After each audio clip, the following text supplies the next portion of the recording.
Right, so the Labour Party clearly have a major misconduct problem that they're not really dealing with very well. In fact, they're doing anything but.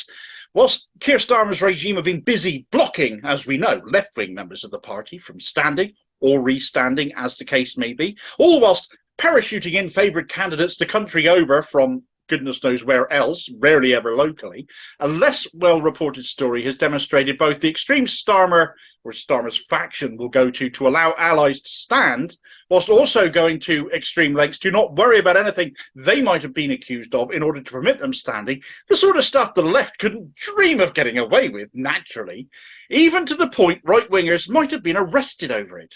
Let's block decent, competent candidates who might have once shared the same air as Jeremy Corbyn on one hand, God forbid, but let's not worry about, as this example goes, somebody caught in possession of child pornography.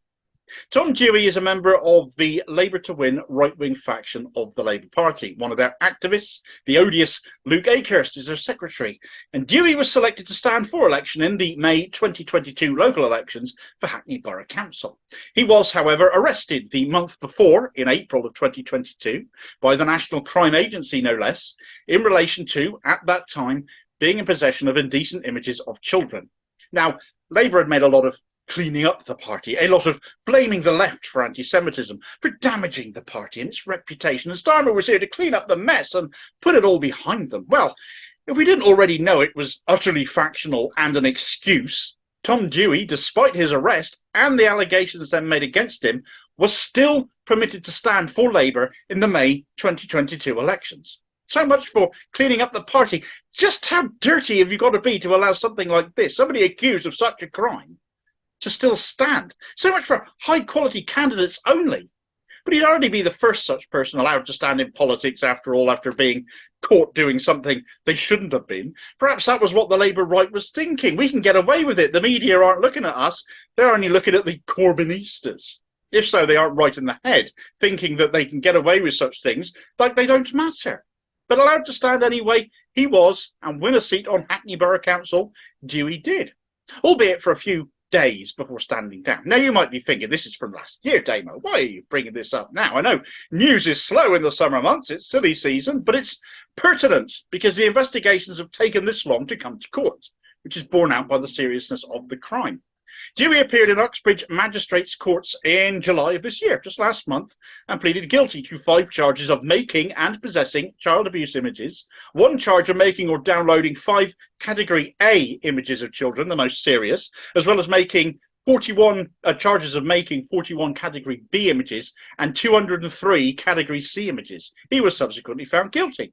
His sentence, well, this might imply why Labour perhaps didn't give a stuff about these allegations, save when they become public, because all Dewey has got for his sins is a 1-year suspended sentence, a £500 order for costs, and 150 hours of community service. He's also been banned from contacting children for 10 years. Why the light sentence? Cat A images usually carry a mandatory 2-year custodial sentence, but apparently Dewey has proven remorse, or shown remorse sufficiently for this to be watered down. So what's Labour's response been? Well, locally, campaigners are up in arms, because if you thought this story hadn't reached your ears yet, it hadn't reached theirs either. Many Labour activists are up in arms because until Dewey was charged this summer, many weren't aware this was even happening, not even made aware of the allegations against him when he quit within days of being elected to Hackney Borough Council over this as he was. But of the main party, silence. Best ignore it. Hopefully it'll go away. It'll just blow over in a day or two. It'll be yesterday's chip paper soon.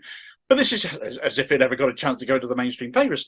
But this is just one example of Labour not taking sexual assault allegations seriously, because a list is racking up against that party now.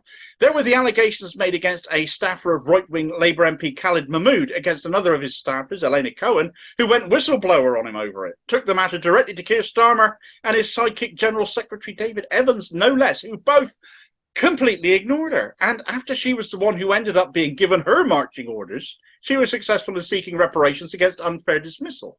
Many of you might remember Keir Starmer sacking his then shadow Minister for Local Transport, Sam Tarry, after Tarry turned up on a picket line to support a rail strike. Which really shouldn't surprise anybody who's familiar with Tarry, because for one, a Labour MP as he was, as he still is at the moment, should be on a picket lines. And Tarry, before he became an MP, worked for the TSSA rail union. His selected replacement, however, who Tarry himself was selected over in 2019 due to serious sexual harassment allegations, making them ineligible to stand pending investigation, a chap called Jazz Athwal, was reinstated by the Starmer regime from suspension, despite an independent legal advisor advising the party against doing so.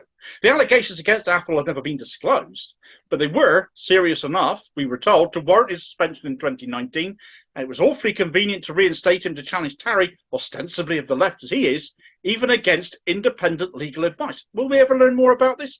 Time will tell, maybe. Still, being a currently serving MP doesn't necessarily mean it'll come out of, even if the punishment will last, particularly if you're the Starmery type of faction, as Neil Coyle has proved. Despite making horrific racist remarks in the parliamentary bar and to have sexually harassed at least one person, he was suspended for a bit and then quietly given the party whip back again.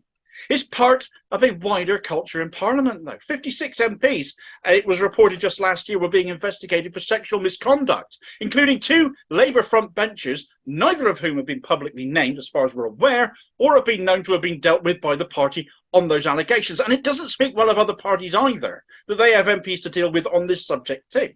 Politics isn't being cleaned up by Starmer, it's an absolute sewer. It's not far from the only party leader ignoring the issue. However, when instances of an individual being allowed to stand when they've been caught and arrested and charged later on for making and possessing examples of child pornography, what does it take these days to be a right-winger and be held to account in the Labour Party? Serious questions need to be asked of the supposedly high-quality candidates they insist are being selected when they're overlooking people on the left who haven't got any of these allegations made against them. And when it appears to be anything but the case that the right can get away with anything else they like and the left can't. Thanks for watching. I hope you found the video useful. Please like, share and subscribe if you did. New content out daily. Do leave a comment and be part of the conversation on this as well. Meanwhile, here's a video recommendation where another sex pest in the Labour ranks recently did get Starmer's attention. But why him particularly and not so many others? Well, I had a look at that. And I'll hopefully catch you on the next vid. Cheers, folks.